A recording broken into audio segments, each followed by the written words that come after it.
Hey guys, it's your best boxing friends. I'm Clean Face. This is Crazy Hair. I'm Kelsey. This is Rachel. Rachel, again, this week is just boring my face off. Okay? I don't want to get into the chasing around different stories that are prevalent right now. So I want to talk about a recent event that I went to announcing that Evan Holyfield, the middle child, Evander Holyfield has 11 children, right? The middle child, his real name is Eliezer, but they call him Evan, I guess, because Is he the exact middle child? he is the exact middle child, I think. He's a chip off the old block, apparently. He's been fighting as an amateur in Georgia for many years. He started at a young age.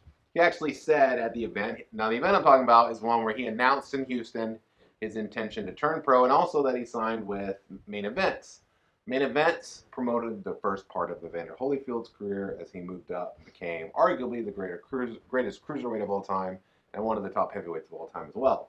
So Evan has some big shoes to fill, Rachel, and I wanted to just kind of talk about that experience, talk about Evan Holyfield, and even talk about how hard it is, probably, for a guy like Evan Holyfield to step in.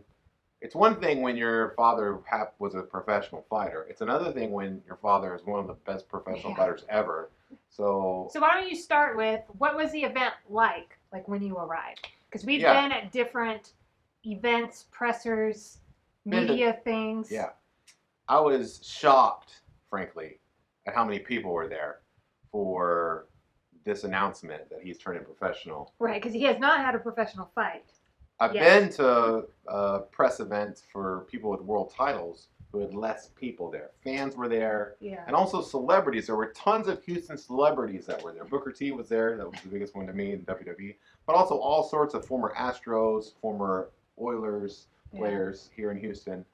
It was a big deal. And on top of that, Mark Berman from click2houston.com, he's on TV, Fox 2. Local Fox Sports, the main sports figure as far as sports media goes in Houston was there to report on this. And usually you don't get that at boxing events. You don't get that you don't get that. Mark Berman, I didn't see Mark Berman in any of the Canelo Alvarez media things that came through, but he was there for this. This was in East Houston, so it's pretty far from where we live. We live in Southwest Houston. Houston's huge if you don't know about it. Not only is it huge, but it's spread out. So it's just, it took me like 45 minutes to get there. That's with good traffic. With bad traffic, it took almost 2 hours to get back. That's another story. But so many people were there for this kid's event. And Evander Holyfield, his father, was not there, which I think was a classy move by the father. Yeah, because when you told me about this, you were like, hey, I'm going to go to this event because if I have a chance to meet one of my favorite fighters of all time, and he's there, I'm going to go. And so, when Kelsey got home, I was like, hey. Well, that's not exactly what I was going to go because I knew I could write about it and get paid to do that. Right. But I did say, you didn't want in addition to that, I said I might be Evander Holyfield, and I definitely should go. So when Kelsey came home, I was like, so, what happened, and you were like, yeah, Evander wasn't there. I remember I was kind of, disappointed, and I was like, well, but then you talked more about that and how it was, maybe a good thing. Well, just to quickly, Evander Holyfield is my favorite. When I was growing up as a kid, he was the biggest, Evander's favorite color. Or at least he wears that a lot. my favorite sports figure in all the sports, football, baseball, all the sports, right? Evander Holyfield was number one to me. Biggest sports hero to me when I was growing up, and then also today, he's my favorite fighter ever. But I've purposely kind of gone out of my way not to ever really interface with him because sometimes when you meet people that you grow up admiring, you can have a disappointing experience, and I don't want to ruin that, right?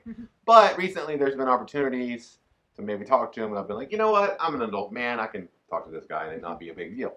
But at the same time, I'm glad that he wasn't there. I'm glad he wasn't there, A, for that reason, because maybe it's best I never meet the guy. That's fine. I'm good with whatever the universe has in store for me. But also that him being there would have taken away from what was a big moment in his son's life. Because Evan Holyfield, you only get one of these. In fact, most people don't get one of these in that you have this huge media explosion. You have fans there buying your T-shirts. They were selling T-shirts that say Young Holy on them. Buying T-shirts for the fighter. He hasn't fought a professional fight yet. Kathy Duva's there. One of the best promoters in boxing flew in from New Jersey to be there to talk, to promote him. they don't sign guys straight out of the amateur system usually, right? This is a big deal. Not many people get these. Most people don't. Even, maybe if you go to the Olympics and do well, you'll get something like this in your hometown. But here's the deal. This ain't his hometown either. This kid's from Georgia. He moved to Houston in January, I think it was, or maybe February, to work with Maurice Termite Watkins. That's his name. He's a former professional fighter. He also is just a great guy. I met him, talked to him at length. He's somewhat famous in boxing for being the guy who took the Iraqi national team, trained them in boxing in the 2004 Olympics, and took one of their fighters who qualified for the Olympics to the Olympics. It was a big deal because that's after the U.S. occupation in Iraq. So he was there actually doing contractor work as a fumigator. They found out about his history in boxing and said, hey, do you want to coach this team? And he did. It's a cool story. It's an awesome story. He's an awesome guy. I will say that, he's one of those people that you meet, and this is great for Evan Holyfield. He's one of those people that you meet that, he was just talking to everybody, introducing, do you know this guy? Well, let me tell you about this guy. No matter who you were, great or small. And I was like, oh, hey, I want to talk to you for the sweetscience.com. And what it was like, okay. And he was busy, but he was like, just come with me. And I followed him, and everywhere he went, he'd introduce me to people. And he wasn't going to blow me off. You know what I mean? He was there to genuinely be, I think he'll be a great influence, a great mentor, a great trainer, in fact, for Evan Holyfield. And the other thing there was I was really amazed at the boxing gym they had there. It looked like it was in an old gym. It looked like a gym from the outside. You go in there, it's huge. It's got boxing, all this boxing stuff around.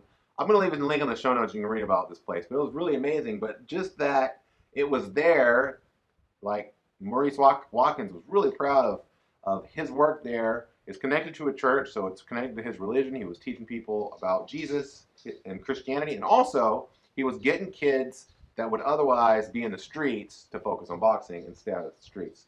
So that's awesome work.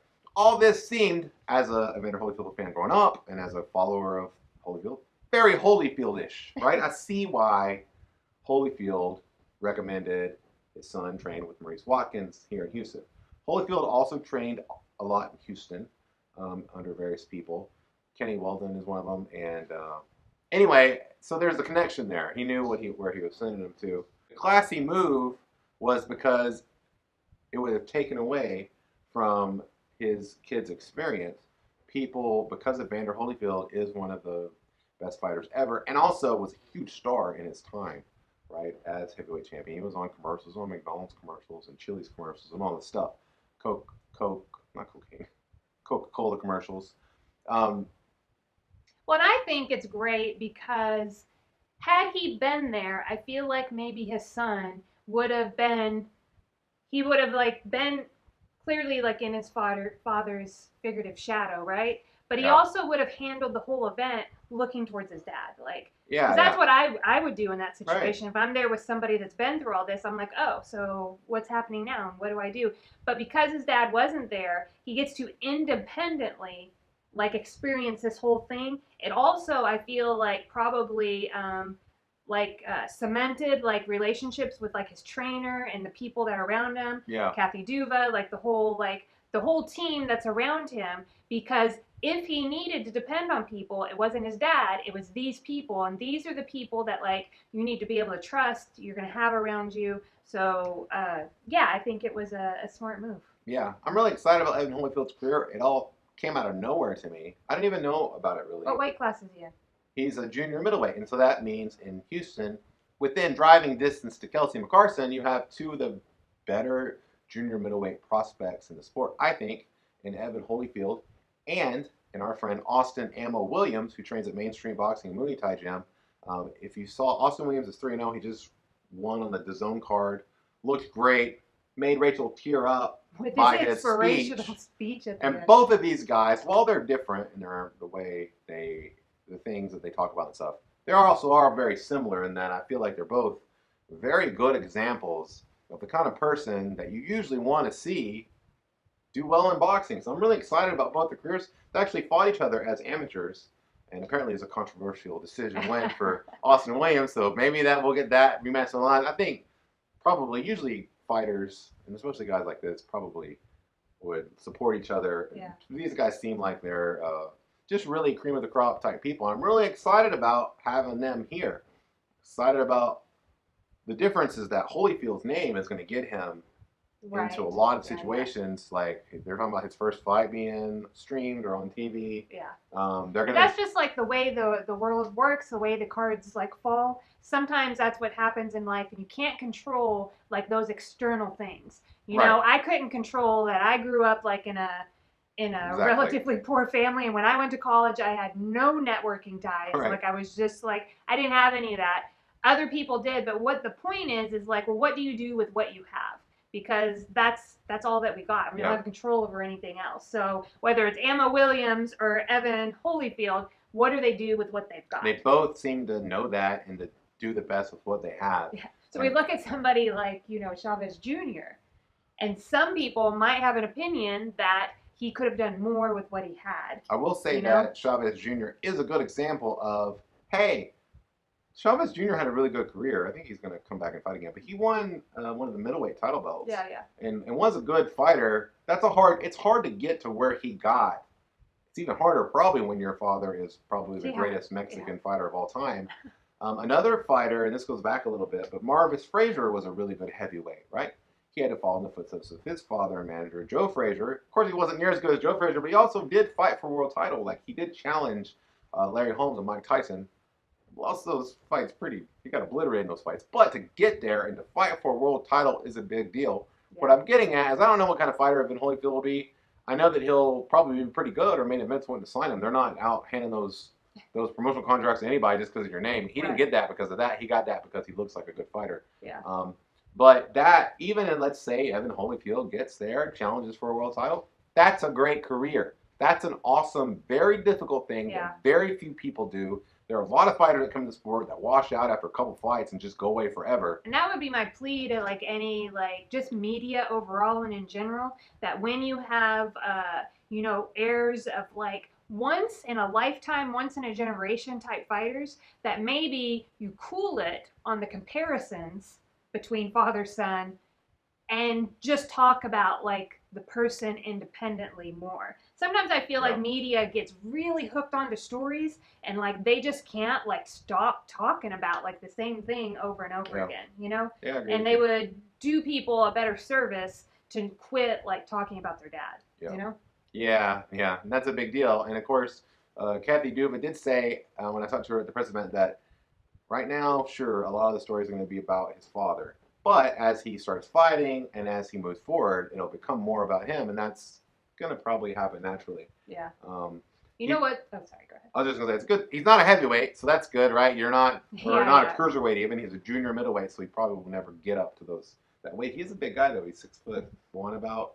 Yeah. Every time I've stood up next to a junior middleweight-ish type fighter and even world champions, I'm always startled by how physically large they are and even how long their arms are.